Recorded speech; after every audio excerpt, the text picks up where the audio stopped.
most points scoring point per game, and which means you are now the most clutch player in the league right now. What does it mean to you into that team? It means a great deal knowing that we have trust to play our roles out there, quarter to quarter. Jock has all the rotations, so I think we all, as teammates, just want to be aggressive with our minutes out there. But for me specifically, when that fourth quarter hits, it's winning time, and that's all I really know. And when I'm out there with that group to start the fourth, I know Kay's resting a little bit, so just got to raise my aggression level and raise my efficiency up. And I'm grateful to have the trust of my teammates and the coaching staff.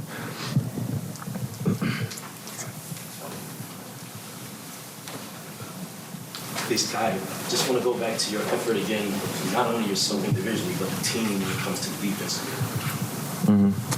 I think we have that switch in the third and fourth quarter where we start really leaning in on our schematic adjustments on the defensive end. Our effort raises, and we just start making the right basketball plays. That first half was kind of weird. It was kind of funky. They got it going a little bit. I ended up playing the whole entire first quarter, so our minutes got, a little dragged out. Guys didn't have their normal minutes. I usually come out with 3 minutes left to go in the first or something like that. So, we just had to play the minutes with the guys that we have, and we trust them. And we went out there in the second half and did what we had to do. Kyrie, Jack mentioned the belief in as strong as he feels it's been all year. How would you compare where it's at right now compared to where it was at even a month ago, 6 weeks ago? I think we're just taking it day by day. What was, I apologize if you were asked already, your vantage point on the last play where you guys stopped DeJounte? I'm glad we had enough awareness as a team to know that DeJounte was coming up. It looked like he was trying to get his rhythm. I ended up being on him. He turned me around somehow on that crossover.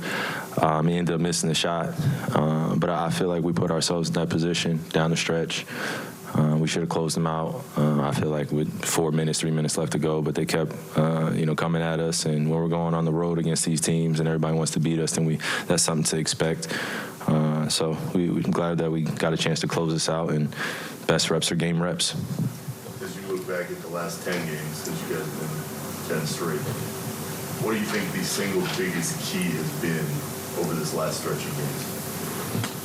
I don't know if it's a single key. I just think it's a collective effort, for all of us to really buy into what we have going on here, and that's the big picture. We're not trying to rush it. We're not trying to plan out our future too far ahead. Just trying to take it day by day. And, when we prepare, I think that's really the strength of our team is when we're locking in with one another before the game and just going out there and executing. Ultimately, that buy-in obviously has to come individually, right? Every individual in there has to agree to do that. Mm-hmm. But how difficult is that, from a coaching perspective, to get this many guys to buy in, to sacrifice for the greater good? I think we just put it in perspective. I know I do individually of just, telling the guys that on a consistent basis, I don't take their talent for granted. As much as we've been through here in Brooklyn, some of the teammate changes, just some of the things that we've dealt with as an organization, I just think when we have that collective trust of everybody buying into the big picture and, we can look down the line and see we have talented guys, and that'll get you so far.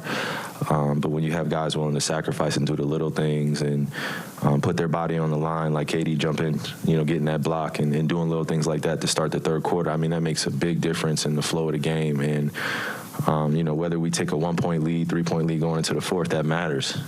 So these little details that we're just aware of game to game, I just think that we're doing a great job of talking and communicating when we come to the bench. Jock holding us accountable, him coming in as a head coach and really putting his own DNA on it, and us just following the game plan.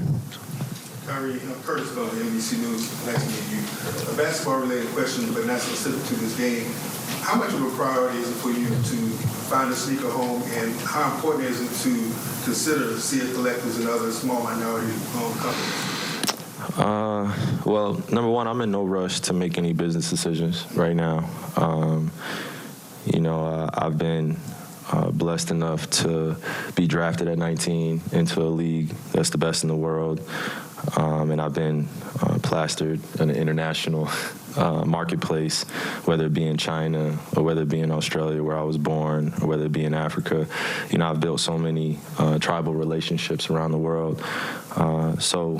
I just want to take my time. And in terms of SIA Collective, SIA Collective, great brand, great brothers, great operation team behind the scenes. But again, I'm looking for a home where we can build a huge marketplace and I can have some ownership. And that takes time to build. So I'm willing to stay patient, but work with people that are willing to work with me. And SIA Collective has been a great brand to converse with. And you know, I just don't want to settle with one. I think I just want to keep my options open and look for ownership and enjoy the free agency for a little bit. You know, it's been a long time coming. And I think there are a lot of details that are going to come out in the future about what was actually going on. And I think once my platform is actually created on when I can do that, then we'll share that. But shout out to SIA Collective, and everybody that's been recruiting me during this process. I'm appreciative, but I'm definitely not going to go back into a similar contract that I was in or any type of situation or circumstance that I was in similar to what I was at the other brand. So. Thanks, Scott.